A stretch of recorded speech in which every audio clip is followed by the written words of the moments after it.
Welcome back to market with Shahzad Iqbal. Ehsan साहब, एक चीज़ मैं ऑब्जर्व कर रहा था, मैं पहले भी अपने गेस्ट के साथ ये डिस्कस कर चुका हूँ शो पर, कि जो कॉर्पोरेट रिजल्ट्स जिनकी आप भी बात कर रहे हैं, जिनमें हमें कहीं तो फ्लैट ग्रोथ नज़र आई, कुछ सेक्टर्स हैं जिन्होंने नेगेटिव ग्रोथ शो की है, बट उतने बुरे रिजल्ट्स नहीं थे जितने शायद लोग 6 महीने पहले एक्सपेक्ट कर रहे थे।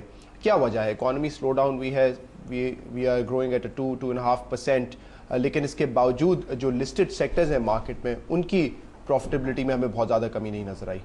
आई थिंक जो एक अक्रॉस द बोर्ड जो मैंने देखा है कि अगर आप प्राइस टू सेल्स रेशो देखें, ratio which we don't talk about enough in Pakistan, we just track in according to sales revenue across the board. कोई ऐसा कॉर्पोरेट नहीं है जिसने 20-25% सेल्स रेवेन्यू ग्रोथ नहीं रजिस्टर की है, एक दो होंगे सर। सही है।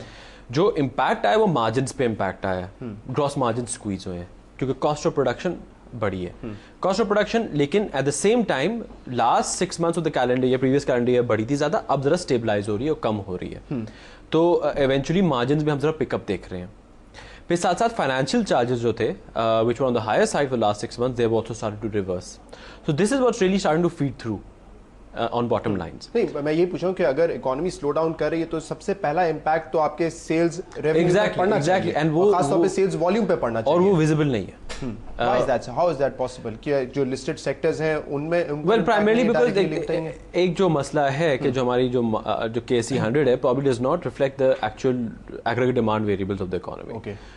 इसमें ऑब्वियसली बैंक से ज़्यादा वेटेज है, ENP का ज़्यादा वेटेज है, and ENP as you know is driven more by production, by international oil prices, at the same time banks रूपी डिवैल्यू का भी उनको पॉजिटिव इम्पैक्ट है। एग्जैक्टली, और बैंक्स की top line is reflected by their own interest income and for whatever advances growth they've registered. जो मुझे जो एक कंसर्न वेरिएबल लगता है वो ये है कि एडवांसेस ग्रोथ जो है काफ़ी ज़्यादा स्लो डाउन हो गई है, and this is a cause for concern. I think for investment to revive and for consumption demand to revive, we need that number to pick up again. And I'm fairly confident with interest rates coming off, वो normalize हो जाएगा। कुछ हद तक asset quality की वजह से banks had pulled back, but now that will start to reverse. But on the whole, I think that is not being captured. I agree. The 2.5% growth is not being captured by most of these corporates, which I think is good news.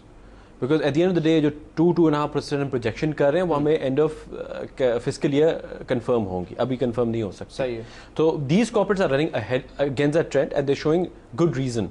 So I would rather go with their results rather than what projections we are making. एक जगह पे private credit offtake जिसकी आपने बात की उसमें हमने बहुत ज़्यादा इजाफा नहीं देखा। ऑन दी अदर हैंड हम कह रहे हैं कि सेल्स रेवेन्यू में डिक्लाइन नहीं है, तो क्या वाकई में जो परचेजिंग पावर है या जो एग्रीगेट डिमांड है उसमें हमने कमी देखी है of an individual?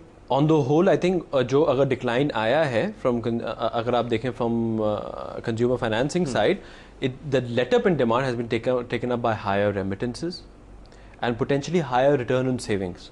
I don't think इसके बारे में इनफ बात की जाती। अगर आप देखें तो for the last 6 to 7 months the return on your savings if you put money in a bank deposit or NSS was on the higher side.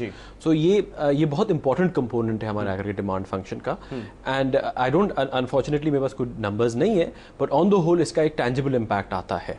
अगर for instance let's suppose कि अगर आपकी 3 trillion रुपए के deposits है and उस पर अगर 1 या 2% increase ही आता है, that 1-2% translates into more than 5-6 billion rupees, and that turns about to 50-60 billion rupees just on deposits. सही है। So that's $1 billion impact, and that should not be completely discounted. So all these factors have probably kept aggregate demand on the higher side. कुछ sectors ऐसे भी हैं जहाँ पर आप कह रहे हैं कि अगर सेल्स रेवेन्यू उनका जो है कांस्टेंट ग्रोथ शो कर रहा है, लेकिन शायद उनके मार्जिन्स कम हो गए, लेकिन सम सेक्टर्स ऐसे हैं जिनमें हमने शायद सेल्स वॉल्यूम में कमी देखी हो बट उनके मार्जिन हाई साइड पर। फॉर एग्जांपल सीमेंट सेक्टर, जो कि हम नॉर्मली कह सकते हैं कि डायरेक्टली लिंक्ड है इकोनॉमी से, स्लो डाउन आएगा, कंस्ट्रक्शन एक्टिविटी कम होगी, सीमेंट की सेल्स कम होगी, बट वहाँ पे they are operating with a high margin क्योंकि उन्होंने उस हिसाब से अपनी सेल्स अपने जो सेलिंग प्राइस है उसको कम नहीं किया जिस हिसाब से उनकी कॉस्ट ऑफ प्रोडक्शन गिरी है।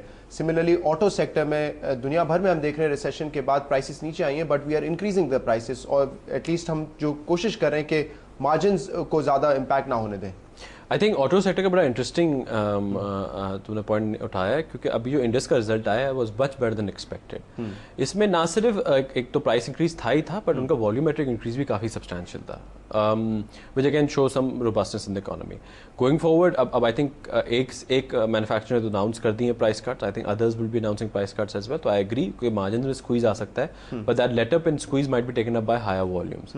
जहाँ तक सीमेंट्स का ताल्लुक है, वो because local demand has tapered off for development spending या consumption spending के बारे में बात करो उस वजह से, लेकिन at the same time उनकी जो expensive coal inventories have come off, their financial charges are starting to come off, so that's improving their margin.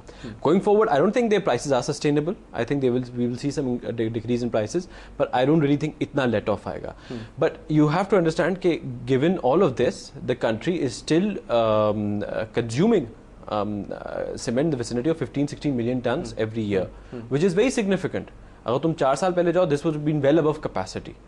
So even with this slowdown in demand, there's still enough organic demand out there, whether तुम private sector को या public sector को, to keep the cement sector functioning at a sustainable level. सही, but ऐसे recession में या slowdown में prices का नीचे ना आना proves that inefficient market है, और मे बी कार्टलाइजेशन भी है डिफरेंट सेक्टर्स में, जिसकी वजह से for example to some extent वो डिस्काउंट नहीं किया जा सकता. आई एब्सोल्युटली एग्री, लेकिन इसमें सस्टेनेबिलिटी भी बहुत इंपॉर्टेंट फैक्टर होती है. अगर लेट्स सपोज अगर cement bag prices were not sustainable at 310, अगर डिमांड बिल्कुल ही फ्लैट हो जाती, then it's very difficult for even if there was a cartel और there exist a cartel for them to sell at that level. Automatically they would have cut prices from that level. कल हमने देखा था अखबारात में, शायद आपके नज़र से भी ये आर्टिकल गुजरा हो, जिसमें मिनिस्टर्स ने डिमांड की है मोर देन 800 बिलियन रुपीस का PSDP for next fiscal year, और बजट में ऑब्वियसली इसकी अनाउंसमेंट होगी. बट डू यू थिंक के अप्रूव हो जाएगा 800 billion under current situation? Approve हो सकता है?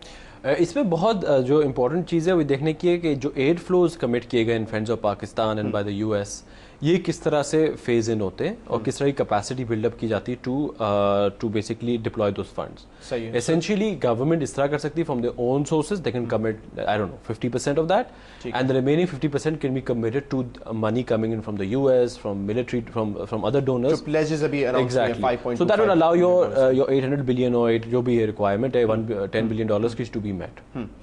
बट जो करंट टारगेट्स हैं आईएमएफ के, फॉर एग्जांपल फिस्कल डेफिसिट, उसमें I think outside of aid flows it will be very difficult for the government to meet that level. But you have to understand कि in the past with the 4% fiscal deficit target, we've still been able to manage $10 billion or at that time was 600 billion rupees worth of development spending. So what really happened in this year is कि आपकी जो subsidies थी previous साल की, आप बस वही cover कर रहे थे जो 400-500 बिलियन की थी. Hopefully going forward those subsidies will be zero. So government might have the additional space to at least increase development spending from current levels. ठीक है, काफ़ी अच्छे तक हम आपसे ये डिस्कस करते रहे अपने शोज पे कि टाइट मॉनेटरी पॉलिसी थी और फिस्कल पॉलिसी आपकी लूज थी फॉर 2-3 years, एटलीस्ट 2005 ऑनवर्ड्स हम देख रहे थे टिल 2008. इस साल हमने जो है काफ़ी कोशिश की है कि अपना फिस्कल डेफिसिट को जो है कर्टेल किया जाए because of IMF as well. अब हम देख रहे हैं कि गोइंग फॉरवर्ड इन्फ्लेशन नीचे आएगा, मॉनेटरी पॉलिसी लूज होगी. फिस्कल साइड पर आपको क्या लगता है स्टांस रहेगा गवर्नमेंट का? Will they continue with the tight stance या फिर स्टिमुलस प्रोवाइड करने की जरूरत है? आई थिंक अगर पीएसडीपी के साइड पर जरा सा रिलैक्सेशन आ जाती है तो that will be the fiscal stimulus, लेकिन एवरेज टैक्स रेट कम होना बहुत मुश्किल लग रहा है. आई थिंक जून जुलाई में जो बजट अनाउंस होगा उसमें चांसेस यही हैं कि आपका एवरेज टैक्स रेट ज़रा बढ़ाया जाएगा. सो इसमें obviously it is a very lagged impact PSDP का, और एवरेज टैक्स रेट बढ़ाने का इमीडिएट इम्पैक्ट होता है. तो I think for the initial period कुछ हद तक फिस्कल जो है ना पॉलिसी टाइट ही रहेगी. बट गोइंग फॉरवर्ड अगर वो जो एड फ्लोज डिप्लॉय हो जाते हैं, अगर गवर्नमेंट के पास इनफ स्पेस है कि अपने लोकल सोर्सेज से भी वो पीएसडीपी स्पेंडिंग में एड अप करे, then I think on the whole I think जरा सी रिलैक्स्ड होगी. सही, पीएसडीपी से लैग के साथ इम्पैक्ट आता है, लेकिन इम्पैक्ट ज्यादा बड़ा आता है क्योंकि जो जॉब क्रिएशन होती है और फिर उनकी स्पेंडिंग होती है, तो वो इम्पैक्ट जो है बड़ा है as compared to a tax cut. Absolutely. और इसमें ये भी देखने की चीज़ है कि अगर आप देखें प्रोजेक्ट्स जो अनाउंस हो रहे हैं, आप सिर्फ कराची शहर के देख लें, मुझे तो कोई लेटअप स्लो डाउन नहीं लग रहा है डेवलपमेंट स्पेंडिंग का जहाँ तक ताल्लुक है. उसमें जो